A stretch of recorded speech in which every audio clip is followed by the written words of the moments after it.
right, everyone, welcome back to the Twisted Builds podcast. We have Kevin and John back today. How's it going, guys? It's going good. Doing well yourself? Good. I hear there's a little bit of snow down there in Oklahoma. Just a little bit. Just a little. We're dying down here. We're dying. Oh, yeah? He's dying. We're not built for this down here. I'm built for this. I got the big old beard. I'm part Viking. So yeah, you've got probably a foot on me. I got stuck in a flat parking lot this morning. I don't want to talk about it. On the way over here to Jonathan's house, when me and you were texting, I was texting and driving, which you should nobody should ever do that. But I got stuck in a ditch in front of my house because I just slid off my word! But I powered out of it in my one wheel drive Dodge Ram, so it wasn't that bad. Yeah, we're expecting, I think, up to a foot tonight and then tomorrow morning, so that'll be fun. That's about what we got total. Yeah, something like that. Over the last 3 days. Yeah. We're used to it though, being in PA. It's everything shut down there. No. I was told pretty much go to work or don't come back. My little brother's a Pizza Hut delivery driver, and they tried to keep everybody open, but nobody decided to come in. Can't really be open if there's no one coming in. Yeah, that's true. We had a whole lot of, I need an emergency tire rotation or emergency oil change or my car is overheating. Gotcha. Oh my. So how's the Speedwino progress coming along?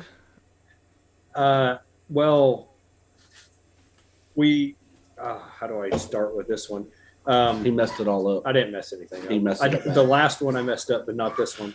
I didn't hook this one up backwards yet. So I don't know if anybody else knows, but I hooked it up. Everything's wired up. I went to fire it up, getting spark, getting fuel, but nothing's kicking off. So the last time I talked to you, we just had to swap around some settings. But right after me and you talked about swapping some settings around is when we had this big old snow ice storm. Okay. So I'm not going to go out in the shop in 4-degree weather and mess with it because I don't have any propane heaters in the shop. That's what we need. We need a couple of those torpedo heaters. Yeah, I need one too because I work in this cold every winter. I don't have an electric heater in my garage, so I just layer up and go out and do it. So every time you see S10 progress, I'm welding in the cold. It's 20 degrees in my garage. My buddy Jared, he sent me a picture. Let me see if I can pull it up here. It was negative 12 degrees where he was at, and he needed to work on his truck. So yeah, that's not fun. He sent me a screenshot of his torpedo heater outside, pointing toward his truck. Oh, geez. So he can work on his truck outside in the snow. At least he had something. Yeah. So that S10, what's the build on? Because I've been kind of following along, and it looks absolutely gnarly. It looks thank sweet. You. I'm planning on it's a square body S10. That's kind of gotten out of hand a little. So, it's Don't they all?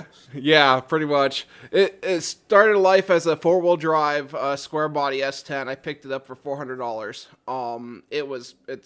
It was completely rusted out. No floor pans. Frame was getting soft. I'm planning on doing a street/drift truck build with it. So I fixed all the floor. I bought the truck for $400, and that weekend turned around and bought $700 in repair panels to fix it. So got all the body work. Like that. Yeah. I went ahead and got all the body work done. So the rockers are replaced that were rusted out, the cab mounts in the front, floor pans. So all the cab work's fixed at least. Then I went ahead and started doing all the fun stuff. So the 4-wheel drive frame was kind of soft, and I ended up finding another 2-wheel drive S10, regular cab short bed, complete pretty much, no title, for $200. So I got that truck, stripped it, took the frame from that one because it was a 2-wheel drive second gen, and put it underneath my first gen cab and whatnot. And so pretty much it's going to be a 2-wheel drive second gen frame with first gen 4-wheel drive body stuff on it. It's pretty much what's going on. A lot of the frame bracing is looking really good. Thank you. Yeah, I 88 swapped the back of it, so it's a custom built 3-link that I designed myself using Fusion 360, and I had Matt Mosier over at Mosier Made cut all the brackets out. It's an Explorer 88 that's like 6 inches wider than stock, but it should all fit underneath the factory fenders. Sweet. Did you widen it yourself or? No, it's factory length. So the Explorer is that much wider. Oh, okay. Yeah. Wider than what initially came on it. Yeah. Exactly. So my plan is as I said, it's a 3-link in the back of a Watts Link setup. It's like Explorer 88, twin brake calipers on the back. So that way one's for two are for a handbrake and 2 are for a service brake. Then it's like all braced and like I boxed in the back frame and everything. So the back's pretty much done. Where was it going with that? Where I'm getting away with the tire sizes and whatnot, or getting the tires underneath the factory fender wells, is just running a massive backspace wheel. So it's gonna be kind of like a Corvette wheel. So the mounting flange will be like right on the very outside edge, pretty much of the wheel assembly, and that'll get everything to fit underneath my factory fenders. Or I might have to do a little bit of a flare, but nothing much. I'm excited to see that thing rip. Thank you. Now I moved over to the front, and the front, like if you ever look at the front suspension of an S10, it's identical to a G body, and they're garbage for handling. Yeah. They're great for a straight line, but they're garbage for handling. Because so you're telling me you don't want the G body shuffle? Nah. Oh, okay. No. Not all that is. Yeah. No, so like the factory S10, the front lower control arms, the very fronts of like, I'm trying to do this for the camera, but the very front, which would be my fingers going towards the front of the vehicle, are pointed towards the front of the vehicle. Now the upper control arms are actually pointed backwards. So the angles are like the angles are kind of like this. And whenever you go around a bump or the body rolls or whatever, it has a massive caster swing to it, or caster curve is what we call it.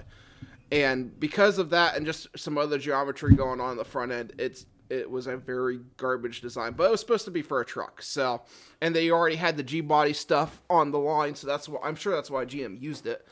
Yeah. But I'm cutting it all out and going custom. So I don't know if you've seen, I think I sent Kevin a photo of it too, but I cut literally every single mounting point off the front end of this truck. So let's see. Let me pull up that text message because I'm pretty sure you sent me a message the other day. I don't think he's seen it. Did he post it on Facebook? Because he posted it on Facebook. Then I saw it. Yeah, I've been posting it on Facebook. The last photo I posted was me plating the passenger side frame. That's the last I've touched a truck because I've just been busy with some other stuff since then. But yeah, I feel that. I am literally just cutting like pretty much a C-section out of the factory frame, replating it with, I think it's like 3/16 plate. And then I'm going to build custom lower and upper control arms with all kinds of adjustments. So I can adjust like roll center, and I'll be able to adjust pretty much the instant center for the front of the vehicle, and so on and so forth. It should be adjustable a lot of different ways, so I can get it where I want it. I know that lathes comes in handy for you already. I saw that as a kid. Yeah, So is that why you bought a lathe? No. I you know what? That one was already in the making to be bought before he bought his, and then he just had to. It's okay, buddy. Overshadow me by buying that. No, it's two mills all at once. Yeah, Kevin's bill is like 5 times the size of mine. Mine's just a little benchtop deal. It's only about 1,800 pounds. Yeah, and I can pick this one up. Yeah, both handed. I can pick it up just fine. So yours might be a little bit bigger than mine. Well, it's a 13 by 40, so we should be able to do some good parts with it. Yeah. Yeah, that's gonna be shitbox. Yeah. Cool. Yeah. Well, we gotta wait till I get my mill, but there's a mill that's here around Oklahoma City that the dude wants $2,500 for, and it comes with a whole bunch of tooling. It's operational. Nice. Are you smoking before you get your pipe, or is that okay? I am attempting to put down tobacco products. So okay. Please excuse me. No, you're fine. I apologize about that. I didn't think it was going to be that loud, to be honest with you. It's fine. It's all good. So, any other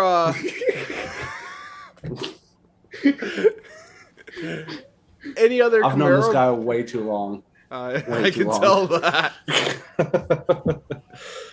All right, so yeah, any more Camaro news there, Kevin? I've been busy moving, so I kind of have a little I've bit been of busy a pass. moving you. So You helped me for a day, and I really appreciate that. But what have you been doing on the Camaro? nothing at all has Okay. been going on with the Camaro since me and you last talked. Besides wiring up, finished wiring on the drop bear, and then Gotcha. attempting to start the first time. I'm excited to get that thing running.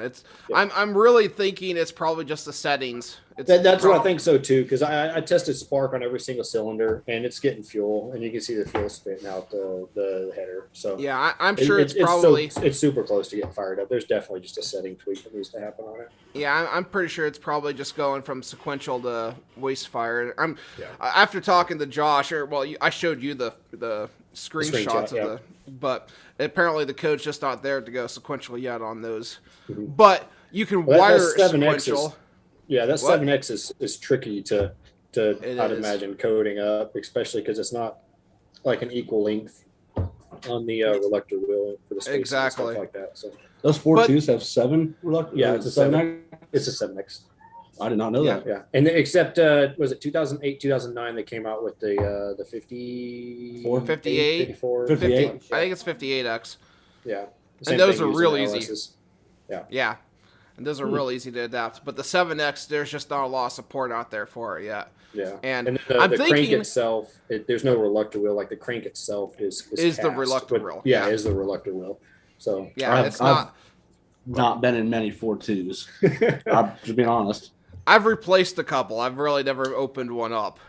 Yeah, I've done the same thing. I've replaced a couple. I've never gotten any deeper than a valve cover on it. So Yeah. Yeah, me neither. yeah. I need to get one to play with at some point, but I've been using Kevin as a. I almost sent you a screenshot. Good. There was another guy in Newcastle out here in Oklahoma, and he has one that he just pulled out. I think it had 130,000 miles on it, and he wants $400 for it. Oh, there you go. So I might go pick that up to have 4 sitting in the shop instead of just 2.5 or 3 that I got now. I like to collect stuff and never finish the projects, so that's just all that's going to end up happening. Is I'm going to collect all the parts, and nothing's going to ever get completed. But I completely That's the way it understand goes. where you're. I yeah, completely that's understand the that. normal on it. Yeah, I totally Well, we need to get understand that. because. Sorry, go on. Go ahead. I'm sorry. No, you're fine. Go on. No, you go. You go. I was gonna say we need to get that 4.2 going because I really want to take that thing out, hurt some feelings in it. Yeah. Yeah. Well, I just want to finish. I want to get the 4.2 up and running, and then I want to go ahead and finish the all-wheel drive on it because it's going to be stupid. simple That's going to finish be that up. insane. That's Yeah, going to be awesome. the only hiccup right now is cutting out a little bit of the floor, and because it's a unibody car, I want to make sure that I have the roll cage on point before I start. Well, chopping even stuff before we out of do the that, floor. we can just do some cross bracing. Yeah. I mean, Yeah. are you doing? What would you say? You're doing a Denali? Yeah, it's the Denali Denali, transfer case. Yeah, the all-wheel drive. Yeah, and it's from what I remember, it's like a 45-55 or a 40-60 torque split from front to rear. Okay. So it's pretty nice. It's not the viscous coupler. It's the reduction. Okay. Yeah. Kind of like a planetary setup or something. Yeah, it's the That- coupler yeah. in there. Sorry, it just spaced on my mind. It's fine. I'm Oh, my. really wishing I had my 4-wheel drive right now. Really. Yeah, we tore his front diff out of his truck because his I blew it up. Let's just He just blew up throw the it front what it is. diff. Yeah, I blew it. and was Yeah. trying to continue to drive on it. And it was making all sorts of good Fun noises. Yeah. Yeah, so I convinced him, let's just take it out, not fix it. So that's what we did. Is we just took it out to turn his Gotcha. truck into a race truck, obviously. And Yeah. The 1 year that I needed. yeah. The 1 year. He's had the truck Yeah. for was it 5 years now? 5 years. Yeah, it's been a while. Yeah, and this is like the only time he ever needed the 4-wheel drive in it. Was this last like 3 days? It Yeah. just happens to be right after we take out the front diff. We're struggling Yeah. down here with that, man. It's we're used to like 2-3 inches, over the course of 2-3 days. I Mhm. mean, they're doing controlled roll blackouts down here because our electrical system can't. I handle heard it. about that. That's insane. Like it's absolutely crazy. So they get onto us like, don't run heaters above 68. Don't run your dishwasher. Don't run your washers, dryers, what have you. That's but they can have an crazy. NBA game downtown. Yeah. If you're on oxygen, Yeah, sleep at priorities. night, if you're on oxygen sleep at night, we don't care. We're only going to turn it off for at max 2 hours, is what they said. And it's just like, that's crazy. It's been crazy down here. It really has. I was talking to my business partner, David Smith. We were talking about one of the new products we're bringing out to market soonish. I'm still working on code. But do tell. Advanced Dial Boost. I think I talked to you guys about it before. Okay. Oh, yeah, I know about the advanced one. Yeah, so we're working on getting some bugs figured out, and I've been working, getting code figured out on it. And he was talking to me about the same thing, where he hasn't had power for probably close to 28 hours or something like that at this point. And it's not even just a rolling blackout. He just has no power. He's in the middle of Texas. But yeah, did he have any? That he had some pipes burst or something like that, or he said it. He said his pipes burst in his house. So I'm like, yeah, well, next time just leave all the faucets on trickle. We actually tried to do that, but where we get our water from, Draper and Overhoser, they completely froze. Like literally, they could not get water to the houses for us to let it drip. Yeah, the pumps at the water treatment facility froze up, so that they shut down water for like half a day while they had to de-ice the pumps at the treatment facility. Oh, that's crazy. So I don't know if it's that bad down in Texas, but yeah, up here we couldn't even drip it. So now that everything's thawing out, we're all kind of crossing our fingers like, please don't burst, please don't burst, please don't burst. Yeah. So yeah, whenever you're used to like -22, -24 in the winter, you learn little tricks like, just leave your all the faucets hot and cold, leave them to where they drip, and cover up your windows with blankets and just other odds and ends. Because whenever the power goes out and you're dealing with -20 or below, it gets interesting. Oh yeah, like I said, we were not even. Everybody was, if we see a tornado, you'll see us on the back porch drinking a beer. Yeah, exactly. You'll see, just like my dad, you'll see me on top of the roof with a video camera. Yeah, waiting to catch that on top of the. You hit us with anything under 15 degrees, and we're useless. Just count us out. Just out, coach. Yeah, we're the same way with like blizzards. We're like, oh look. Yeah, I mean, the way you guys are with Toyotas, we're with blizzards. Oh yeah. With Pennsylvania over there, do y'all have like some massive rainstorms too, right? Yeah. It's not just because I remember one time I was driving. Was it to Maryland or back from Maryland whenever I was stationed up there, back to Oklahoma, and I went through. We're back. I had a internet go out at my house, so all right. You were talking about rainstorms driving through PA. Yeah. So this was right after I got my 5th gen.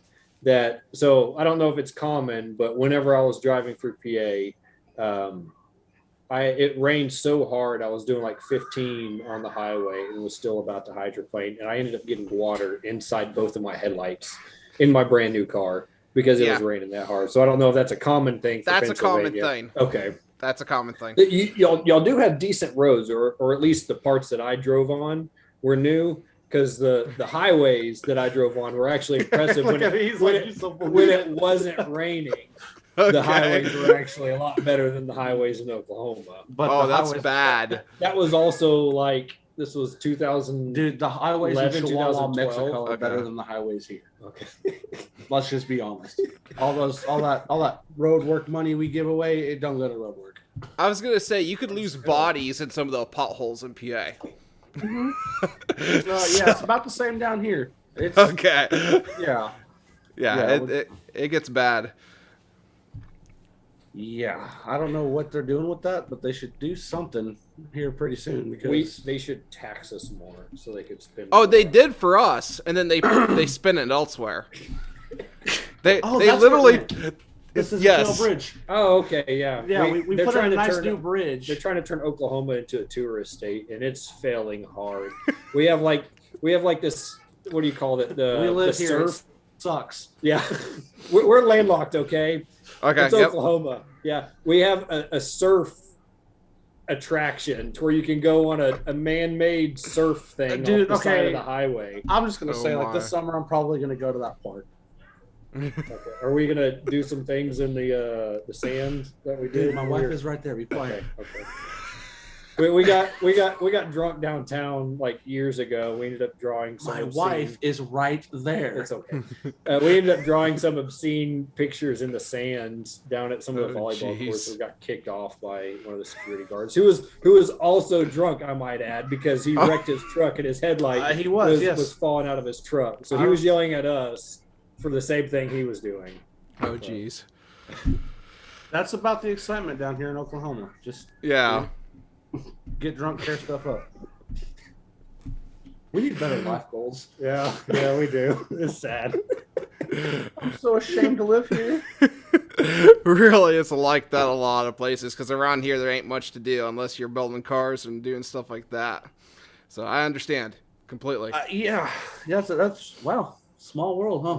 Yeah. At least building the cars, it keeps everybody out from doing drugs. So it'd have been cheaper because you can't afford. It might have been cheaper doing drugs. If I would have developed a meth addiction, I think I'd be better off. It would have definitely been cheaper.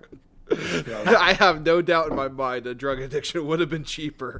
And the thing with like us and you as well, obviously, is that like we're not even used to doing like normal builds. I mean, all-wheel drive, straight six Camaro, street drift, S10, and I'm trying to make a quad cab truck do 7 seconds. I mean, holy crap! So that's my goal. I mean, because seven's in the eighth or quarter. In the quarter is my goal. In the standing crap, man. I'm not. No. That's not happening. What I'm already going for is probably unachievable, but it gives me something to work towards. Okay. Yeah, you gotta I haven't heard much about this build, so you gotta speak up. What on earth's going on here? Okay, so I'm a simple man, and I like Chevy trucks. It's just what I've liked. So about 5 years ago, I picked up a quad cab Z71, just a 07.5 new body style Silverado. Okay. And I just want to build the absolute crap out of it, just as much as I can. We have a Texas Speed 408 that is kind of built to the moon, and it's going to get some two big old turbos, probably, out of the hood. The size, probably his head. We're probably going to have turbos the size of his head, and then we're just going to boost the hell out of it, and we're going to throw a lot of nitrous at it. And then there we go. I just, you see single cab trucks, you see all that stuff. There's only one person I know of that's actually somewhere here in Oklahoma. I see him on 1320 all the time. He's got that baby blue Cadillac Escalade ESV, and it's putting down like 1,400 horsepower. Oh, and it's a pretty nice ride. But that's the only full-sized vehicle, newer age that I've seen that's out there that will hang with your 8-second Camaro, 7-second Camaro, stuff like that. So I want to do something that's like someone looks at me and goes, why? And I can go, just to make you ask me that question. Why? Just because I can. Yeah. Exactly. But why? Because I want to. Okay. Like I said, and I got to give a lot of credit to this guy here, because he's got some of the best luck out of anybody I've ever met. Lucked into this 408, and because he's such a good guy, and he doesn't like to do normal stuff either. He pretty much gave me this race motor. He's like, hey, get it out of my garage and it's yours. Yeah. There you go. So, a lot of props to him. And I've been hounding him for probably like the last, I want to say 9 months. I think you have every right to do that. Yeah. And the thing is, he won't remove it out of my custody. He won't take it from me. Part of me feels bad about it because I know what that motor is and I know how much that engine is worth. But in my defense, we just moved into our new house now that I actually have a garage. Wednesday. We just moved in last Wednesday. So how many days has it been since last Wednesday, and it's still sitting in my shop? Like, we can move. Like, we can put the couches in the back of your truck. We can fit 2 couches in the back of your truck and bring it over here, but we can't put, bring a motor over here. You are 100% right. I'm slacking, and I'm ashamed of myself. Yeah. You got room. I do. I 100% have room, and I will not put my pants back on. I'm comfortable. This is my own home. Oh my! I have pants on for the record. So you have a new house, right? And you've been there for roughly a week. Yes, that sir. means you should have started on your truck about 6 days ago, right? Yeah. Okay. Yeah, I should have, but I actually started on my truck. The way his bank account is set up. No, I actually started. Okay. I actually started on this truck when did we start doing stuff on it? August. Yeah. Oh wow. Oh no. He'd crash again. There we go. It might be on my end. I can still hear you. I can still hear you guys. I'm just not getting any video.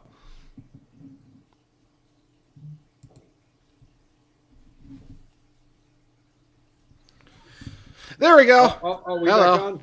Yeah, it's my end. I just sent you a text. Okay. It's totally my end. Well, see, last time it was my end, but at least we're on camera here, and it's not. Yeah, it's call, or the audio call. Yeah, it's totally on my end this time. But sorry, we back. got kiddos running around. That's They're fine. not hostages, I promise you. Okay. I'm kind of surprised we haven't heard my 4-year-old running across the ceiling. Okay, buddy, you can have a drink. Who's that? That's my name's Dale. Brother. That's Dale. Say hi, Dale. Hi, Dale. Hi. Sorry, I'll go back to. All right, go play, guys. I did. Hi. Yeah, you did. You just said hi. Go play. He wants to say hi too.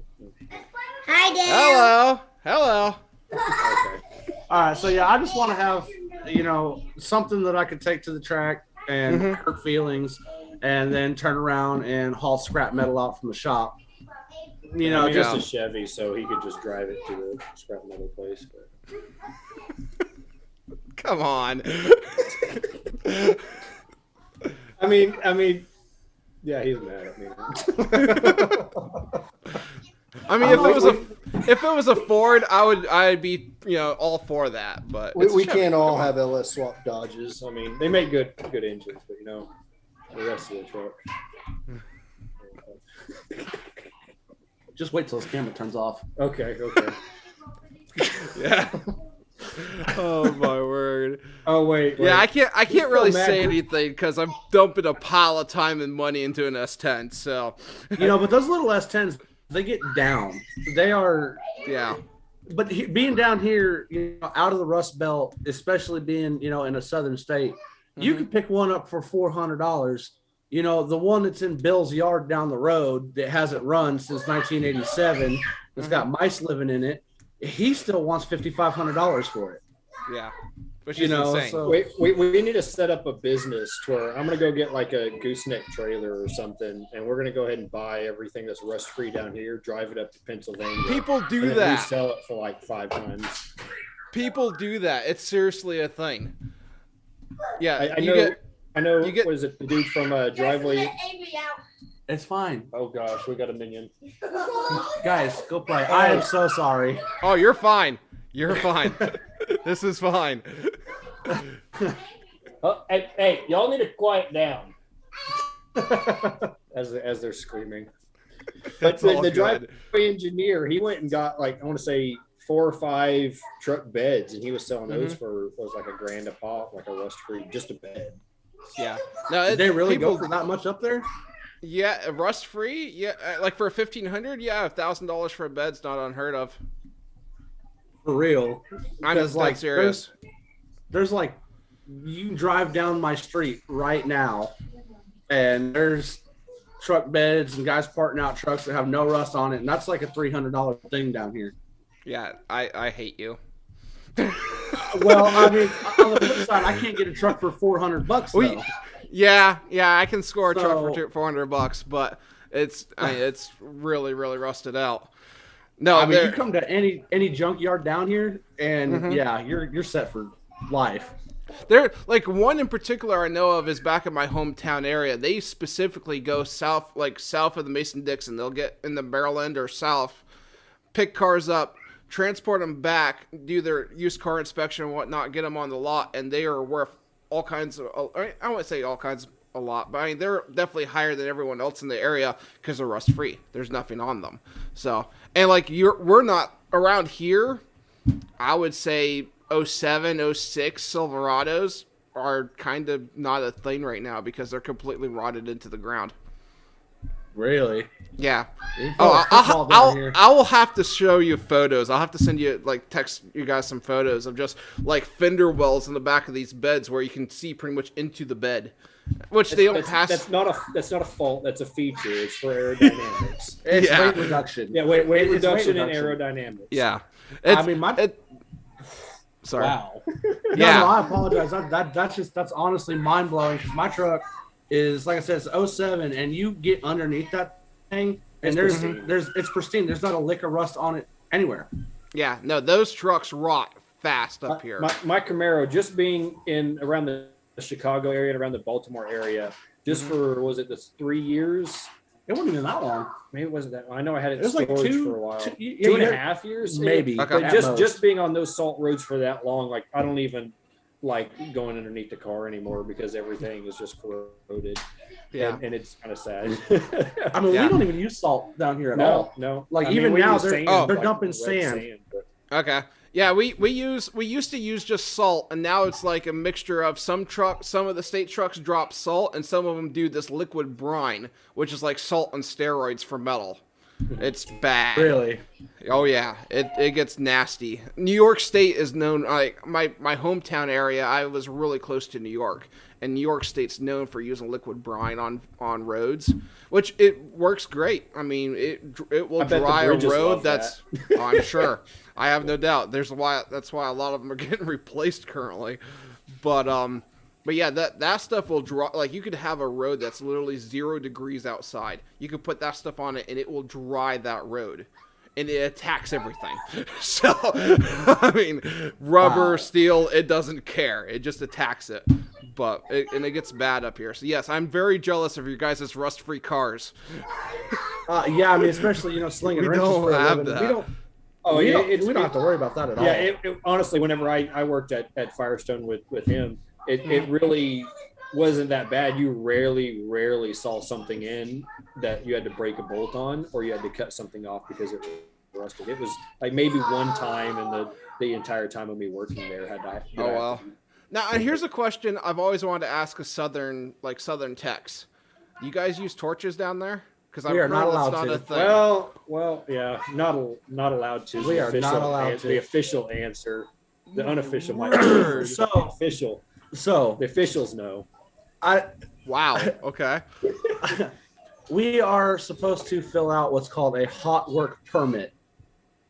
You got to be kidding me. I am not even exaggerating with you. In order to use a torch, which we do not even have in the shop, we have to fill out this hot work permit, get it approved by our store manager. Then we have to get it approved by our area manager. And then at that point in time, if it is approved, then we can use the torch. That's insane. They got a lot of the magnetic, what do you call it? The induction heaters, yeah, for heating up rusted bolts and which stuff. We laugh at those things. Yeah, they're junk. Now, at the risk of, I know this is going online, so a little luck on my side. Only say what you're welcome to, or what you're comfortable with. I've got a damn torch in my little MAP gas heater, MAP gas torch. I'm fortunate that my manager's been doing this for, I think he's honestly been doing it since the 70s. Okay. And, he's just kind of doesn't one of these numbers. Just kind of looks away. And, as long as I don't burn the shop down, burn the car down, I get the job done. Then, word.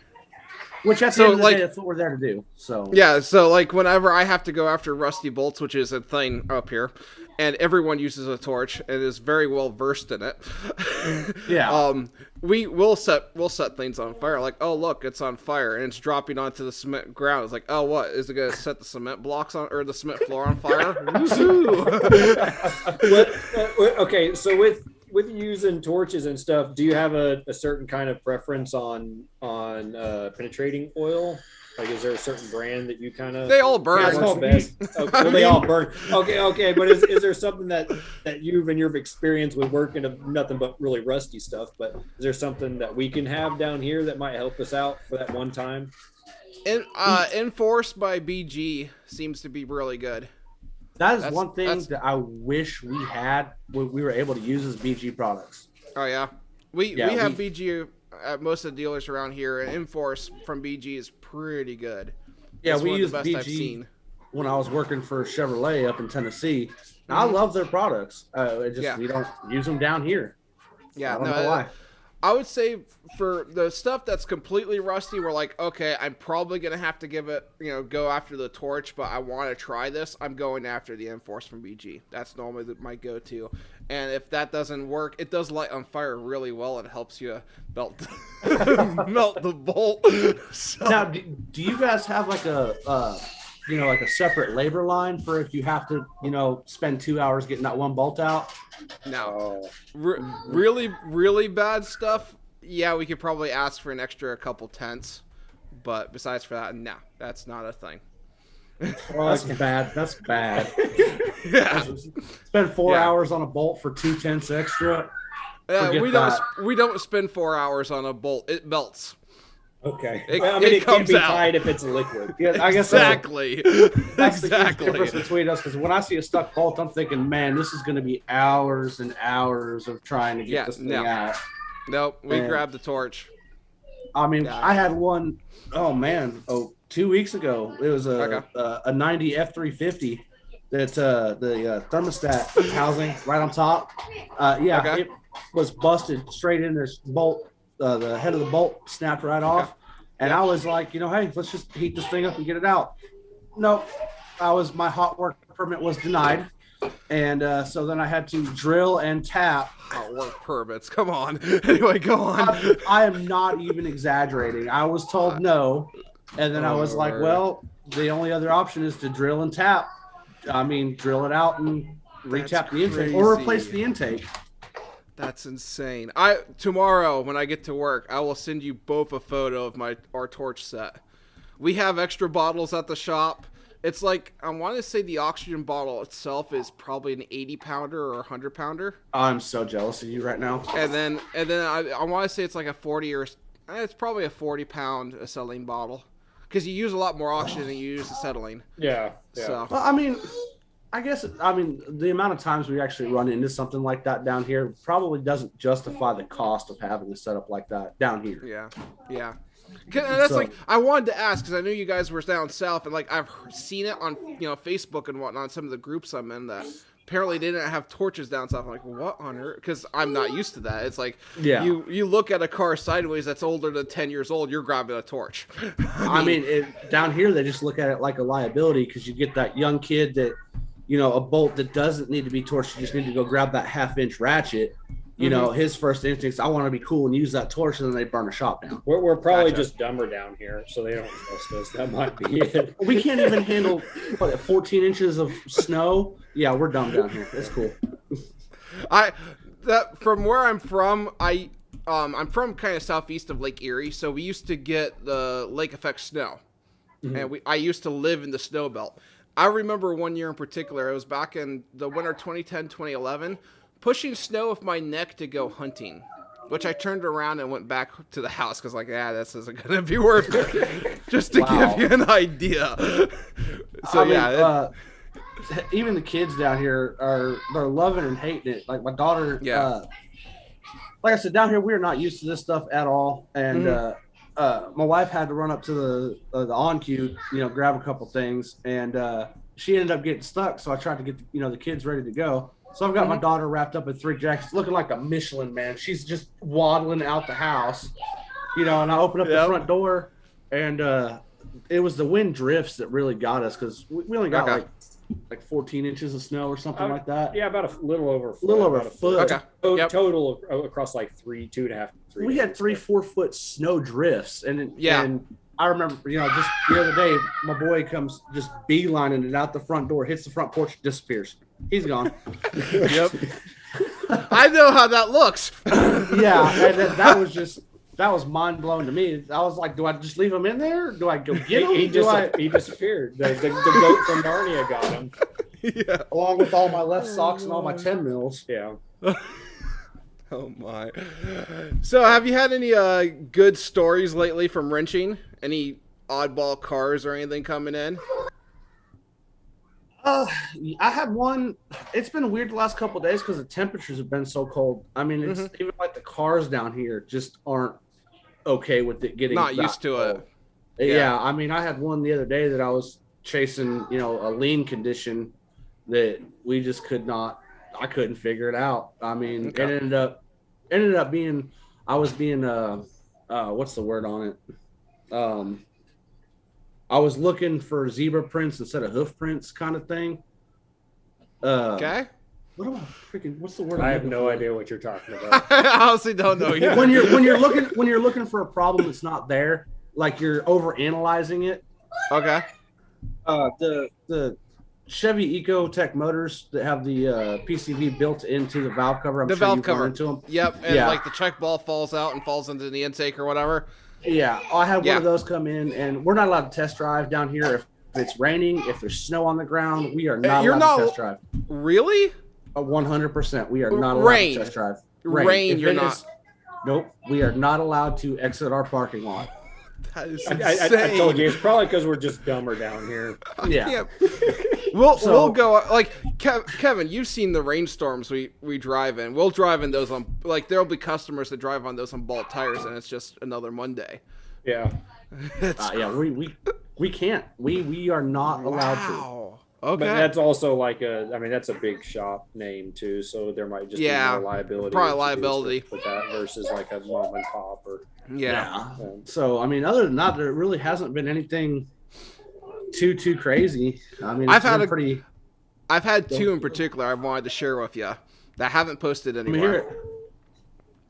First one, so we get I want to say it's 2017 Ford Fiesta in. All right. Customer's complaint is when they're going 50 miles an hour, their GPS says they're going 70. So that's kind of an issue. And I verified that, like going 35 on the speedometer was like 50 something. So it was off. So go through my normal diagnostics. And I'm like, okay. I had to take out the instrument cluster. The instrument cluster has burn spots on the back of the PCB board from where the stepper motor solders onto it. I was like, okay, that's junk. And I was getting codes for incomplete configuration of the body control module. So, okay, so I'm going to be launching an instrument cluster and a body control module at this thing to fix it. So we did probably, I want to say 2 weeks because parts were on back order. Stuff finally came in. Get it apart, start digging into it a little bit. And I knew this to start with. The car was sold in Canada. All right. Okay. Oh, okay. I think I know where you're going. The land of the maple syrup, and people saying A and whatnot. Anyway, and kilometers, mind you, kilometers an hour. So what a different dealer that imported this car did was they took out the instrument cluster, took it apart, replaced the plate on the instrument cluster to one that had the big numbers said miles an hour instead of kilometers. No. Yeah. And put it back together. That's what I was thinking. Put it in this car. When you were talking about that. Okay. No way. Yeah. So we get the new cluster from Ford, and I'm like, wait a minute, it's completely different because the main it has mile an hour, but it's in how for America we have the lower the small print on the bottom, where this one's gonna be kilometers with the small prints could be mile an hour instead of the other way around. Hey, but if you apparently if you switch out the faceplate, it just reads correctly. Apparently. So, wow. That one absolutely threw me for a loop for a little bit. And that's is there anything that's what happened. You can actually do to fix that, or no, they just have to deal with it? They have to deal with it. So we're shipping. There's no reprogram. There's no nothing. We have to ship it out with. And again, the speedometer has kilometers. It's mainly kilometers, and then the small parts can be mile an hour. So they'll have a mile an hour readout. It's just going to be all kinds of weird for the customer. So wow, man, that's crazy. That's insane. That's pretty cool. Yeah. The second one, 2021. I did post this on Facebook. You probably saw this. 2021. I know what you're talking about. 2021. I'm sure Kevin hasn't heard about it though. 2021 F-150. Yeah, I know. But that's why you can't follow along with anything I post there. I don't blame you. But anyway, 2021 F-150. 54 miles on it. Hasn't even made it off the lot yet. All right. one of the salesmen is in the vehicle and moving it around the lot because we're getting ready to plow the lot off. Hits the brakes, nothing happens for like a split second. And then all of a sudden, it locks all 4 tires up. And it just slides the vehicle. At first, I was like, okay, you're probably on ice. It's probably just the ABS activating. Until it happened to me on dry pavement. And it's the freakiest feeling ever when you're hitting the brakes and absolutely nothing happens for like a second. And then all of a sudden, it just locks all 4 tires up and squeals all 4 tires and comes to a stop. Like electronic braking? Brake by wire. Yeah. Oh, no, that scares the ever-loving crap out of me. 2020 Escapes, Explorers, 2021 F-150s. They're brake by wire. So what happened was I did the diagnostic into it, had the contact back and forth with Ford a little bit, and we decided we're launching a brake booster at this thing. So we launched a brake booster. I launched a brake booster at it, got it programmed and everything.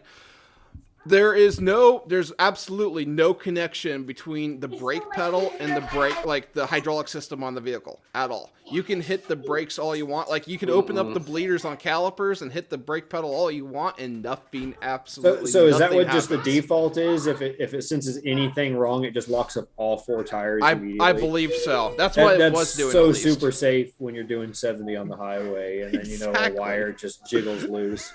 Well, I would imagine it'd probably engine brake for a little bit and then slock them up, but that's just my assumption. I've never dived into it. But anyway, yeah, and then to come to find out, I had to contact back and forth with Ford like probably 8 or 10 times on this thing, just messaging back and forth because there's no posted repair information right now. So it's so new that their workshop manual. Well, I'm not the first, but yeah, I'm one of the first people doing it. It's starting to become a thing on these trucks, but yeah, there's no posted information. You have to use a pressure bleeder to bleed them, and you hook up the pressure bleeder and you deadhead it. So I don't know if at Firestone if you guys have you said you don't have BG, but if you have like brake flush tools that will pressure bleed the system. Not pressure bleed, but ours uses suction, but okay. I get what you're saying. Yeah, so we're putting on that truck, I had to deadhead the regulator over 60 pounds of pressure. That's where the gauge capped off to pressure bleed this thing, and it took 7 shots to do it. And you would deadhead the system, open up all the bleeders, and then you'd hit OK on the scan tool, and it would bleed itself. There was no pump in the brake. There's no nothing. And then you go into the scan tool again, and you check the bleed status. And it would check it to see if there's any air in the system. It took 7 tries before it came back like, okay, there's no air in the system, and you're good to go. Man. That is absolutely terrifying. That is... It's insane. Oh, it gets better. So something and throughout this whole ordeal, I found out like the 2020 Explorers, Escapes, pretty much anything Ford's releasing that's brake by wire. If you so much as compress the calipers a hair just to even get the caliper bracket and caliper assembly off to like turn a rotor or whatever, or get the rotor off, if you do not use the scan tool to put it in service mode, you will kill the electronic brake booster, which is on average close to like $2,000, $2,100 in parts only. Yeah. So all the independent shops won't be able, I'm sure they'll try to do brakes on them, but they'll be coming back. A lot of them are going to be probably shipped to the dealer. That's one thing that they don't like to listen to their techs on. I mean, I can't speak for all of them, but if I get a vehicle in where I start going through the diagnostic, procedure and all that stuff, and it, you start naming off specialty tools and stuff that I know I don't have access to, it's above my pay grade. Send it to the dealer with the guy that has the right tools, so that way the customer's happy and I can make money. Exactly. It's scary. It's getting to that point too, because a lot of the big corporations, not only just like automotive manufacturers, but just electronic in general. I mean, everything's going to you can't repair it yourself. Everything has to be a specialty tool. They don't want the average Joe Schmo working on it. I mean, there's lawsuits. Was it with Apple? It was John Deere. I know of the John Deere one specifically. Well, the John Deere situation that is kind of ridiculous. It is. I mean, you can buy it. You can still, I'm sure, on these 2021 F-150s, you can still go to AutoZone and get your codes pulled. You can't do any of that with the John Deere. It's completely I mean, that's the way everything's moving toward it. is to where there's not going to be a normal person to be able to work on it. You're going to have to take it to them. Yeah. It's to the point where you don't even own the property anymore. There's a lot of lawsuits with them. You're like with them leasing it or something. Yeah, it's a lot. Even if you pay for it up front, they're loaning you that equipment. Yeah, which is baloney. You can't modify it in any way, shape, or form. You can't do any software stuff to it. It's getting ridiculous. Yeah, anything? I'm sorry. Go ahead. No, you're fine. Well, you work at the Ford dealership. Y'all, you seen any of those? What is it? The 7.3 Godzilla motors? Yeah. Why? Yeah, look at that smile. Are they really as bad, as nasty as they say they are? I mean, they're having failures, so we're starting to see valve springs break. There's a recall on them already. Apparently, the engine cover isn't properly heat shielded, and that motor makes more heat than they realize, and it's catching the engine covers on fire. Awesome. Yeah, and besides for that, they're very powerful. I mean, they're very big, but they're very powerful. So, I'm actually curious about this. I'm actually friends with one of the engineers that made or designed that engine. Yeah. And apparently, it shocked him pretty big when I was sending him photos of broken valve springs and other odds and ends. Well, I mean, LSs have been doing that for years, so Ford. Yeah, it's about time they caught up on that. So, but honestly, I mean, overall, the engine hasn't been out long enough to see how long or like how durable it is or anything like that. But my first impressions on it's a pretty stout engine. It's huge, but yeah. I mean, it's 7.3 liters, and that thing's got a lot of torque. So yeah, that's what a lot of the talk is down here is, about those new 7.3 Godzillas. So yeah, I'm curious to see a couple of them on the street and see what they do. Yeah, it's going to be interesting. I know someone's already swapping one into a Fox body or already got it done or something like that. Fox body Mustang. Really? Yeah. Probably throw it in a Bronco. I'm going to have to look at that. Not the Bronco Sport. Actually, it probably won't even fit in the Bronco, like the one that's still yet to release. I don't think it'd even fit in there. What was it? I remember when they released the Bronco, it was like, was it 3 business days later, somebody already had an LS had the engine bay laser mat and had an LS swap kit for it. Yeah, they're actually the regular Bronco I think you're talking about is only like pre-production stuff. So you're getting like the ones that are going out to press releases and press cars and stuff like that. They're not they're not out yet. You have the Bronco Sport. The Bronco Sport's like the ones that are competing with like the Jeep Renegade and stuff like that. So they're like the little front wheel drive little. So it's a Bronco. Yeah, it's like that's the Bronco Sport. So it's the tiny little go-kart of a car. Not an SUV, it's a car. And the Bronco that's coming out, that will be the four-wheel drive one that has a 10-speed transmission and a tiny little 4-cylinder turbo motor or the tiny V6 turbo motor. And I'm not keeping high hopes for that one either. Definitely after having a few of the Bronco Sports already. It's not. I didn't know there was going to be a difference on them. I thought they were already out. A lot of people, that's the bad thing. A lot of people had no idea, and they pre-ordered the Bronco Sport thinking they were pre-ordering a Bronco. Oh. And it's completely different. It's bad. But, yeah, it made a lot of people happy, I'm sure. It just seems like as time goes on, they're getting farther and farther away from, anything cool anymore. Everything's going. I know GM released, by 2035 they want to be completely 100% electric. Yeah. And Ford's going that way too. I'm sure you've heard of the Ford Mach-E disaster that's coming. Yeah, the Mustang SUV. Yes. Yeah. But actually, I'm finally I had to get I have not seen one yet, but I have all the training for how to all the Ford training on how to service one already. So that they're going to have us literally the underneath of that car, most of that car underneath the belly pan is the battery. And it's completely serviceable. Yeah. So you can it's a lot like the Teslas too. You can do a battery swap if you have the Tesla pretty quickly with it underneath. The Tesla though, you're doing a whole battery swap. What I'm saying is you're doing a battery service. Oh, okay. So you're taking you're taking the battery out, disassembling it. You don't have to deal with any acid or anything. But like in the main battery, it matters what package you get with the vehicle, but there's 6 to 8 like massive cells. Like you have to use an engine crane to hoist these cells off the main plate or whatever, and you're replacing them. So under warranty. Really? Yeah. Well, at least that's smart that they have it, modular like that. Yeah, I wonder how the. Well, I mean, I wonder how the crash test rating is going to go on that, because I know the Tesla's was really, really good. You can't roll them over. Yeah, you physically. Yeah, you they can't roll over. I think they were like the first car to get 5-star on every test or something like that. And just I could totally the moose swerve that they couldn't flip it. Yeah, I could totally see that with the Mach-E, because that battery underneath is, I think the extended range battery is like 1,300 pounds. That's completely like, that far off the ground, and it's all at the bottom of the car. So I could totally see that being the same way. Yeah, so that's another thing.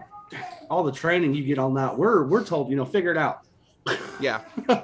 Well, yes, I say training, and we go through the same stuff on like that 2021. There's no posted repair anything for like doing the brakes on that, and there's like the brake pressures I had to do the brake bleed at isn't posted anywhere. Ford's like, when I contacted them via what's called their hotline, they're like, oh yeah, you got to bleed at 45 pounds and maintain 45 pounds of pressure throughout your bleed. I'm like, well, that would have been nice to know in the workshop manual anywhere.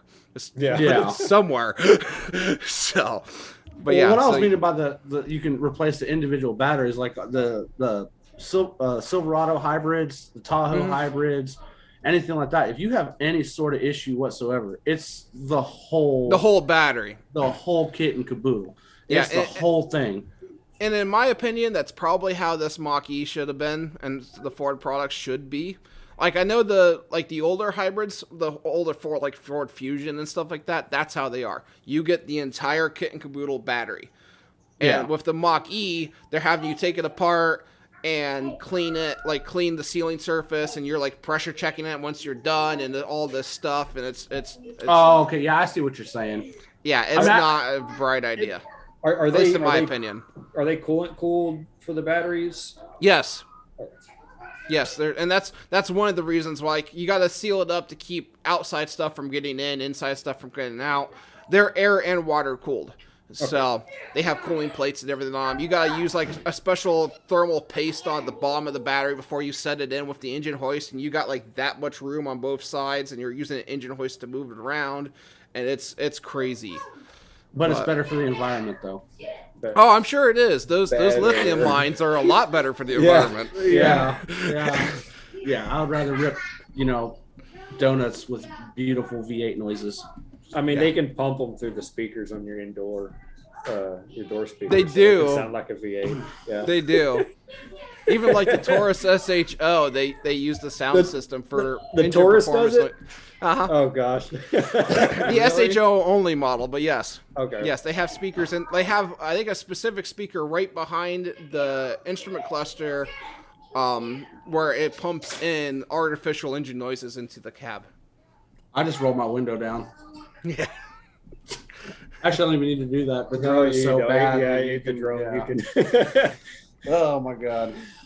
They always don't do that to your daily, folks. Just yeah, don't do no. Yeah, we're trying to look for like a little hatch for him to fit in. Do you follow powerlifting any? Do you know how big Brian Shaw is?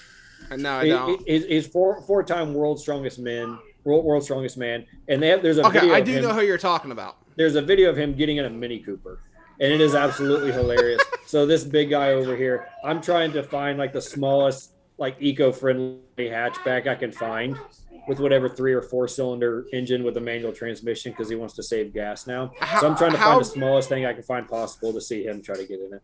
However much I do rag on Ford, I do own a 2012 Ford Fiesta. That's a manual, and those are actually reliable cars. I would recommend them because they're pretty decent. That's what he needs to get in. That thing's tiny. Mine gets like 37 miles to the gallon, and it's awesome. Well, you put pro gun stickers on the back, and all these pro Republican stickers on the back and whatever. We're in the South. It'll be on there. It's cool. Yeah. On this tiny little car, you'll like that. I'm putting $80 in gas in that truck every 4 days. Word. So Well, Shaq, he owns one of the smart cars, don't he? Because I swear I saw a TMZ video that he like had this. Yeah. He had this seat taken out or modified. So I know Shaq can fit in a smart car. I've seen the video of that. Well, I mean, if I get something that's small, a little much. Have you ever driven a smart car? No, I don't want to. I know it's funny. Yeah, the shop thinks it's funny to put me in those little cars. It's I'm 6'2", 285 pounds, and they think it's freaking hilarious to put me in the smallest things possible. Didn't you try to? Somebody in your shop? I remember you telling me a video of like you picking up the back of it and just. Yeah, actually, I think I still have the video on here. Yeah, you can totally do that. It's not a big deal. It's not, especially since they sit so low to the ground. Our racks are the above ground 2-post racks. Yep. And you kick the legs in underneath. Just walk up and pick up the corner so they can put the rack underneath it. I mean, they're not that bad. The Toyota, I think I want to say, or Scion Q maybe. Toyota or Scion Q was the same way. It's like it was the smart car competition or competition car or whatever, and that was the exact same way. It was tiny little shoebox of a car. Yeah. I just want something that I can take that. No, you'd be perfect in that. I'm telling you. See, this is what y'all got sick twisted, because for me, I gotta like learn how to do yoga to get in and out of these little cars because it never fails that it's always a smaller feller that's driving the dang thing. So they're all 90 pounds. I'll be honest with you though, like the Ford Fiestas or something similar. I'm 6'0". Yeah. So I you can get in and out of those daily just fine because that's my daily ride. So I'm telling you, this is where a smart car would be perfect. I mean, I guess if it broke down, I could just throw it on my back and walk to work. Yeah. Exactly. You can push it easily. Yeah, put it in the trash, buddy. I'm sorry. You're fine. If you get a manual, you can just push it. They're like little tiny go-karts. Yeah. Yep. Guys, we're doing something. I apologize. You're fine. We're doing something. All right, guys, go play. Go play. Right now. We got him hooked on methamphetamine before we started. Don't say that crap online. We do not. I know you don't. Jesus Christ, Kevin. No, they're in their building. DHS knocks on my door. I'm giving them your address. Okay, that's fine. Oh my word! This is online, bro. Come on, man. Yeah, I don't know what it is about that. It just, I just want to put that money into the truck so it happens faster. And because I'm getting impatient with it. He called me the other day. He's like, what would happen if I traded in for a Kia? I just hung up on him. Like, I'm not going to sit there and have that conversation. I was spitballing ideas, man. Okay. It's so much money that I'm spending just to get back and forth to work. Mm-hmm. I mean, I could probably. You could buy a little 4-cylinder car. And, you're using that money up front, but the money you're going to be saving in fuel, you could rebuild that and then keep going with your build. That's my point. But he was talking about trading his current car in, or his current truck that he loves, that we've put sweat and tears and a little bit of blood and a whole bunch of money into, trading it on a new Kia. This is something that so we can have another car payment. This is the mistake that I made. I picked the car or the truck that I wanted to build, and not only am I building it, I am dailying it. Yeah, that you can't do that because both me and my wife work full-time jobs, so I don't have a second vehicle right now to like, hey, I could go to work and leave this thing in the garage and just do go what I want. buy a $500. Do $500 beaters exist down there? No, that's ones that are worth $500.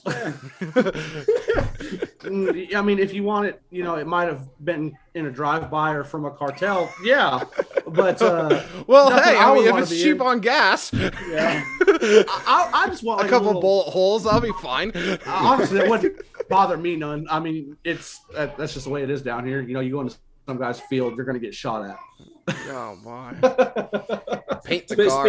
Speaking of that, with all the snow we got into, we literally just got a call from our neighbors a few hours ago that they went out to their fence line and somebody who's been in their shed hopped the fence into our fence, rummaged around our backyard, and then hopped back into their fence. I went and looked at it, and I followed the tracks earlier today. And we have 2 donkeys and 2 goats, and we did have about a dozen chickens, and they're all on their separate pen. God, the chickens disappeared. Hear the dueling banjos in the background right now. Well, anyway, I followed the tracks, and whoever it was that was in our neighbor's shed hopped our fence last night in between the snowstorms, because you could still see the footprints, but they were snowed over. But you can still see where they were and follow them. They hopped over the barbed wire fence where we keep the donkeys. They rummaged around there, and then they hopped back over the fence and went back into our neighbor's backyard. So I have no idea what was going on with that, but we're going to be posting up some no trespassing signs along with that's a good rearranging idea. our trail cams. But yeah, I promise we're not inbred. That's literally just life down here. I can't. Oh my God. it's all good. I've never thought about it until we start talking about it. Everybody owns donkeys and goats and chickens, right? It is like my in-laws are farmers. Trust me, I completely understand. And yes, that's it's not weird to me. Maybe I'm just it's not weird. It's not a weird thing. So. Oh my God! You didn't even tell me about none of that stuff. Yeah, that happened right before I came over here, before I slid into the ditch. Well, I can't talk anything. I went outside to get you something and slipped and fell. Yeah, I can't walk. When I was reviewing this sounds bad. Okay, but it's funny. It's funny to me. When I was reviewing the cameras, because we have cameras outside the house as well. Dude, your mom's gonna kill you. Yeah, I don't care. I was reviewing the cameras. I found the footage of my mom slipping and falling, and then she rage ripped out part of the gutters earlier today. So I had to play it back for her 5 times. I slowed it down to 1/8 speed. I made her watch her fall on her own butt. I cannot stress this enough. We are not built for this. We are struggling. And we could use help. Here, Bubba, don't shoot that again. Send in the National Guard. They're not doing much at DC anyway. Yeah. Don't shoot that over here. Word. Bubba, we're doing something right now.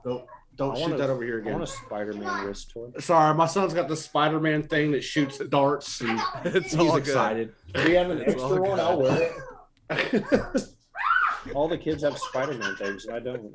So what power plant are you putting in that S10? I scored a 6.2 liter aluminum engine out of a Cadillac for $300. Oh, what is your 300? Jesus! Yeah. I pulled it too. It was running. It came into the shop, and I diagnosed it, and it has a tick on startup when cold, and it's a lifter tick. And there's bulletins about those, about replace, the camshafts kind of go flat, so it's replace cam, lifters, head gaskets, whatever. And I quoted it. I was like, I've done this 100 times. I can do this for you. Just fix the engine and go. And it was aftermarket warranty. You're like, nope, you're going to replace it. Okay, how much is the core? $300. It's in my truck. Okay. Yep. So those are from a guy that worked at GM, and that's what I pride myself on. Those are such a common thing, and you would not believe. Yeah, they're so easy to fix for something. They are, and they do. They spin in the tray, and they'll flat out those cams. Yep. I mean, lickety split. And if it's more of just the slight tick on startup, a lot of the times you can get away with just dropping the pan and doing the pickup O-ring. I keep probably 10 of them in the shop, and I probably have 5 in my garage. Yeah. I know exactly what you're talking about. I get the Red Fel Pro thicker O-rings and shove up in there. Yep. And I know that's a thing. Pressure by 10? Yeah. 10, I mean, it depends on how bad it's kind of cracked out. But you can get a good boost in your oil pressure. Yeah. So what are your horsepower goals out of it? Well, my plan is because it needs a cam and everything anyway, I'm going to take it apart, put a cam and everything in it.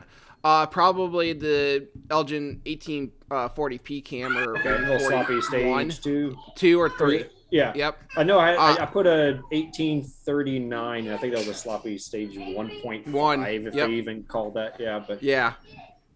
I've been eyeballing either the 1840 or the 1841. So sloppy stage 2 or 3. Put that in it. Put it back together. It's getting a 78-75. That's in the other room. 700, 800 horse is kind of my goal. So I want to be a little careful on those because the aluminum block GMs, they do not like above 750. Okay. And I've been hearing that, so that's why I was figuring 700, 800. We'll just kind of keep it around there, keep it happy. Send it. Fill the block with concrete and just send it. That's if he block fill past 750, he's gonna you're gonna have block failure. You if you want to throw some serious power, iron block LQ4, and you can throw whatever you want at that thing, and it won't care. Yeah, it's one of those things where it's a street and drift build, and it's like the 78, 75 I got for it's actually the small turbine. So it's the small AR housing. I think most of them come with like a 93. I got the 63 AR housing. Okay, so it's going to choke it a little. Build it pretty quick, yeah. But it should spool like instantly. Yeah. So, and that's kind of my plan with it. It's just because again, drifting and everything, I want instant torque. I want it to act like a blower pretty much without having to blow our tacks. When it comes with the drifting, I'm not really into I'm not versed into that part of the motorsports. I swear these aren't hostages behind me. That's just ridiculous. That's fine. But I'm not versed in it either. I'm just finding out as I go. So go on.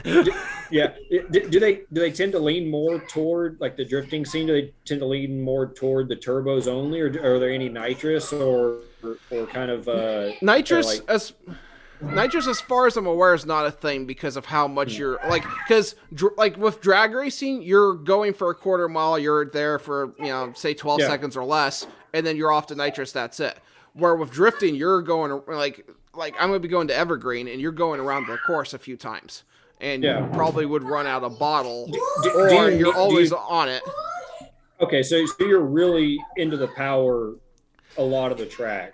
I wouldn't even go that far. You're like, for instance, nitrous, you're normally hitting it at wide open throttle. Where with drifting, once you initiate the drift, you're letting off and you're kind of feathering that throttle. But you want the torque every time you feather that throttle to keep the drift going. Whereas, like with nitrous, you have to wide open throttle and it'd get you out of control easier. And again, I'm not a pro drifter. This is just kind of going off of what I've been talking with buddies who do go to like Evergreen and whatnot and drift. But superchargers or turbo, either one would be fine. Just something that's going to have some low end torque to it. So there was a guy a few years ago. I remember seeing his video, and he put his own, like, what do they call it, the E-Charger hybrid or something. He put this big old, I believe it was a 3-phase motor on top of some LS that he stuck in a Bel Air. And he kind of made his own electric supercharger. I know what you're talking about. It was a 6-liter. Yeah, and he kind of made his own hybrid with that. I wonder if that could ever potentially work its way into kind of a drift scene of swapping out some batteries or having some kind of electric assist. I'm sure just for kind of torque or something. I'm sure with all the electric stuff coming through, it'll probably happen at some point. That's one thing that I need to get better at is electric, because everything's going electronic. Yeah. That's like when I went through training and the tech school I went to whenever I can't talk tonight. Anyway, I went specifically for electric because my father and my mom owned a little shop growing up, a little automotive repair shop, and my dad hated electrical. So, and that's where it was going. So I was like, you know what, I'm going to learn electrical, and I figure I'll probably always have a job, and that's the way it's been so far. So I've been kind of lucky with that. But yeah, that's something I need to get behind, because for me, like, not an excuse or anything like that, but I can't read the wiring diagrams no matter how much. And he was an electrician in the Navy, and he sat me down and he's tried to. I just can't grasp it. That's awesome. Like, honestly, I've met so many techs that are like that. I work with a few. I've met many in my career. That's just, there's a lot of people that they're awesome with the mechanical, but you like sit them down with a wiring diagram and tell them that you have no crank, no start, no codes, go have fun. They look at you with like, you have 6 eyes and have no idea where to go. Well, my deal is I can do, as long as you don't put a wiring diagram in front of me. Mm-hmm. I can figure it out. I can see, I know how the base concept of, your starting system works. Yeah. So something like that I could figure out. But when it gets into like the deeper stuff, that's where I start having huge problems. Like CAN bus communication errors. Exactly. And, you're hitting your unlock switch and like the right rear window goes down and stuff like that. Yeah. And that's where like oh man, he's spent years trying to get me to you do it this way or this way. And to be honest with you, like, I'm not, I do it for a living, and I'm not no electrical expert or anything, but I've seriously have thought about like sitting down and doing like maybe a YouTube series or something, trying to train, like do a tutorial on how to do electric, like start from the basics and kind of work your way forward. Go for it. I don't know if you remember, but like, was it about a year ago? I sent you over 26 Yes, Needs I've got modules. them. I saved them. If I'm not mistaken, those have the test in the back. So going through those questions or whatever, that might make a really, really good YouTube series. That's where, like, I know for sure at least 3 or 4 guys out of my shop. We've got one guy that's extremely gifted with electrical, like he was born to do it. Yeah. And then the rest of us are like, we'll rebuild your motor, rebuild your transmission, do whatever you want us to do. But, if you hit your power switch and that back glass pops open, you might as well be speaking to us in Mandarin. We have no idea what's going on. Yeah, and I've like just coming from the technician standpoint, I know how techs think and whatever. I've seriously thought it might come to be at some point. I might just sit down and start doing a tech to tech tutorial on YouTube or whatever. This is how you start with electrical and like go over wiring diagrams and stuff, because there's so many techs out there that just don't know electrical, and it's where the field is going. Yeah, I know there's a lot of fear, especially, nowadays, especially down here where, everything is going electrical. So everybody's starting to look around like, oh my Lord, and, in 5 years, are we going to still be able to do this to feed our families? There's a really good YouTube, let me see if I can pull it up here. It's a channel, and he does a whole bunch of stuff. The Organic Chemistry Tutor, he does a lot of stuff with not just electronics, but with chemistry. The name's Chemistry Tutor, but a whole bunch of science stuff. But there's a whole bunch of videos that he goes through basics. I'm gonna have to look them up. Yeah, and it's really good because it's a multicolor thing on a blackboard, and it's pretty easy to the eyes to follow anyway. So that's a really good video series. So you and him were talking about those Elgin Cams. Am I the only idiot that went and bought a Texas speed cam? Probably. Yeah, that's why I probably tried to talk you out of that, because it was like 3 times the price of anything. No, nothing against the Texas Speed stuff. I mean, I love them as a company, but yeah, for LS stuff, it's kind of hard to beat the Elgin price. Yeah, so I guess I fanboyed it out. Are there any shops around you that regrind them? Not around me that I'm aware of. Okay, we have a shop down here, downtown Oklahoma City. I believe it's called Wilhoit's. And they're pretty common for regrinding stock cams, and they can grind down the base lobe and then actually make a higher lift with just a stock cam. You just got to get longer push rods, and I think the price range is something like $100 or $130, and just give them the specs and they'll grind you whatever essentially custom cam. They're not bugging us. I've got a regrind from Delta Cam. Is it Delta? I think it's Delta Cams. John Brightball or whatever. He was a sloppy member. And he did the whole mega cam, so it's a copy of the Sloppy Stage 2. So I actually have one of those. It's gonna go in a 5. Actually, it's in a 5.3 currently. I don't have a home for that motor, but I have it. So I collect them too. I also would have to count. I'm not sure. Is that the mini milling machine I see in the background? I can't tell. It's kind of tiny. That one, yes, that's the mini mill. I got the mini mill drill press and whatnot. I have 2 of them. Yes, so I pretty much 2 for the price of 1. The second one needs some work. It's not fully complete, but most of it's like all the hard stuff's there. Okay. I have to like buy or make gibs for it, and just a couple other odds and ends, kind of wiring and stuff. But that's the one I'm probably gonna CNC at some point. So that's a ways down, like probably years down the road, but it's gonna happen. Yeah, I've been looking a lot into it because I just got the 13x40 clausing and the Colchester clausing Colchester. I'm not looking forward to moving that. Yeah, it's gonna be heavy, but I've been looking at making a CNC conversion on that with kind of like a manual override. We can still use it as kind of a manual lathe, but I know right off the bat, I'm looking at maybe $1,500 to $1,700 in just the equipment to CNC it for kind of the bigger motors that needs to happen. For those small things over there, you can go pretty cheap on the boards and the motors because you don't need the torque to turn anything massive on them. And honestly, I'll probably just make the board. I'll probably just design and make the board to have it run off an Arduino because there's a whole kinds of CNC stuff that works off Arduino. I heard really good things about was it Linux CNC? That they had their own software. I've heard really good things about that stuff. Yeah. So I need to get into some of this because I have no idea. Oh, it's fascinating. I literally fell into those. Like I practically stole them for the price I paid for them. Have you looked up? You never responded to my text. How are you on learning up how to do all that stuff? I haven't really touched it much. Okay. Have you stumbled across this old Tony yet? Yes.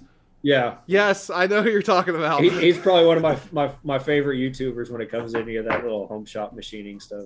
Some really good videos. It's one of those things. I got so many irons in the fire between the S10 build, like the working on products for the business and everything else. It's like I haven't had time to devote to learn those things, but I'm working on it. I did hours in the day. We really need a 50-hour day nowadays. I mean, yes, the human mind is just multitasking so much nowadays. But we need more hours in the day. Exactly. I mean, my buddy eventually is going to come and he actually went to school for machining, so he's going to come and show me how to run that mill correctly instead of I milled a piece of scrap metal into what I think is a perfect square. It's actually like a thousandth or so off, but I need him to show me actually what's the proper way of doing it and kind of go from there.